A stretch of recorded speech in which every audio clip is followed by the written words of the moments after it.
Good morning. তো দিনটা ছিল ওর বার্থডে সকালবেলা। তো ওর বার্থডেটা নিয়ে যতটা না ও এক্সাইটেড থাকে তার থেকে বোধহয় আমি বেশি এক্সাইটেড। তো যাই হোক, মানুষটাও যেমন আমার, ওকে স্পেশাল ফিল করানোর দায়িত্বও আমার।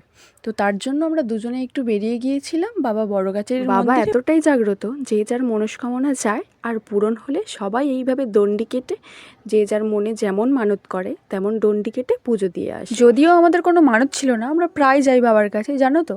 আমি আগে যেতাম বলতে যখন বাচ্চাদের বড় কাছারি হতো তখনই যেতাম, কিন্তু এখন করে ওর সাথে রিলেশন শুরু হওয়ার পর থেকেই ও আমাকে ওখানে নিয়ে যায়। জানো তো, ও না নিয়ে গেলে আমি হয়তো জানতামই না যে বাবার কাছে এখানে এমনিও আসা যায়। আমি তো আগে জানতাম যে শুধু বাচ্চাদের বড় কাছারি হলেই ওখানে পুজো দিতে যায়, এছাড়া হয়তো যায় না। কি জানি, ভিতরটাতে না ভিডিও করতে দেয় না, কিন্তু আমি না একটু লুকিয়ে লুকিয়ে ভিডিও করছিলাম, কিন্তু ওই কাকু আমাকে বারণ করে দিল। দেখো, আমি তাও বাবাকে একটু দেখানোর চেষ্টা করেছি কষ্ট করে। এই যে আমাদের বাবা, আর ওই যে কাকু আমাকে বারণ করে দিল। এই যে পুরো মন্দিরটা একটা বট গাছের নিচে বাবা বসে থাকেন,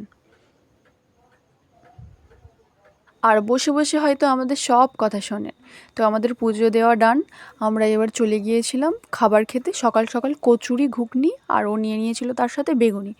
আর আমি যেহেতু দুটোর বেশি কচুরি খেতে পারি না, তো একটাই প্লেট নেওয়া হয়েছিল।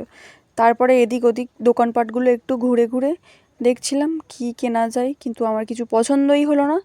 তারপর আবার বাড়ি ফিরলাম। টাটা, আজ এই পর্যন্ত।